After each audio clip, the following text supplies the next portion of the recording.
Hey friends, how are you? Victor Costa, peace, love, and muscles. Hope you're doing well. Hope you're having an outstanding day. A lot of people ask me, hey Vic, what experience have you had with folks who use fat as their primary fuel source and not carbohydrates? Guys, I will tell you that, well, let me start with a story. Someone came to me, they drove 2 hours, at least 2 hours, to come have lunch with me. And the gentleman showed up for lunch. And when he came out of the car, he looked amazing, right? From a distance, he looked absolutely outstanding. The silhouette was terrific, and I was wondering, what is this guy coming to me for? What does he need? Apparently, we talked on the phone, and he suggested that he needed some advice and some help, but he gets out of the car and he looks amazing. So he comes up to me, and as he gets closer, I start to see the silhouette is up close, and I get to see what he was kind of talking about. That his body, although from a distance looked outstanding, up close, it didn't have a lot of density. It didn't have a lot of texture. It was kind of soft and so forth. And I've always said that the macros are what you kind of see from a distance, and the micros are kind of what you see up close. So the macros are like these brush strokes, and the micros, the finer points. But anyway, we came together at this restaurant, and we decided that we were going to meet there for lunch.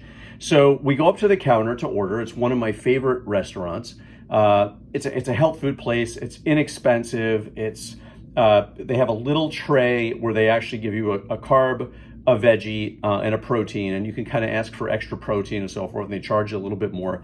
It's terrific. I know the folks, they're fastidious with their food and clean and everything. So I go up to the counter to order, and I have chicken, quinoa, and grilled broccoli and asparagus. And he orders everything that he could find that was completely, if there was such a food opposite, that's what he did. So he ordered upstate mac and cheese.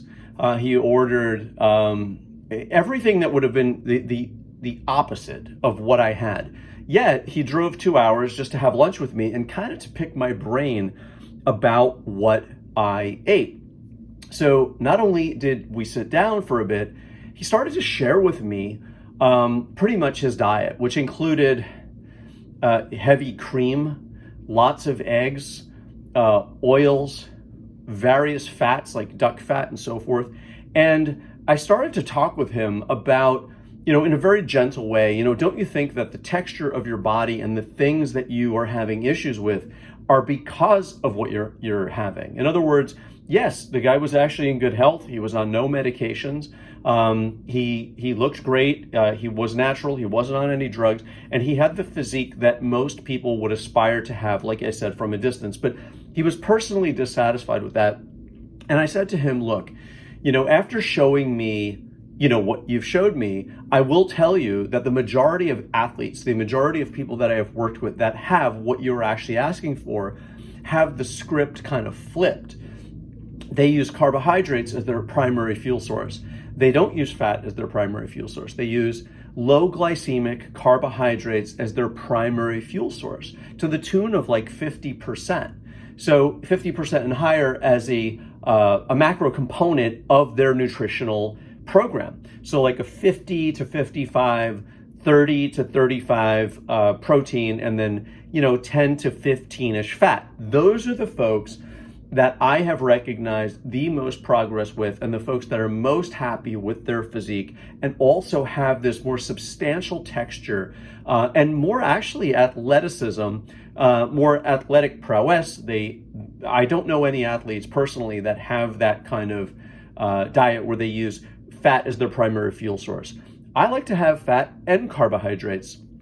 Like I said, the majority of my intake is low glycemic carbohydrates with a lower amount of fat, and that's of course good fats. We're talking about avocados, almonds, things like that, which still are nutrient-dense foods. So I just wanted to put it out there that, look, it's not my cup of tea. It's not something that I would think of. I try to think of my body as kind of like a hybrid car that can kind of run on both fuels and toggle between the two, rather than the extremes of cutting something out and then having to reacclimate the body to accept only this as your fuel source.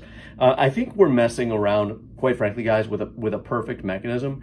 And so really the conversation today is about just moderation. It's just about my experience of what people have told me. You can take that information and run with it as far as you like, or not at all. But that's been my experience with folks who use fat as their primary fuel source. I wish you guys all the best. I hope this information is helpful. Don't forget to like, share, and please subscribe. Comment, of course. You can always reach out to me. Take a look at the description portion of this video where you can actually get my free audiobook called Uncommon Fitness and Bodybuilding Knowledge. And I wish you guys all the best and good health. Peace, love, and muscles. Take care. Bye.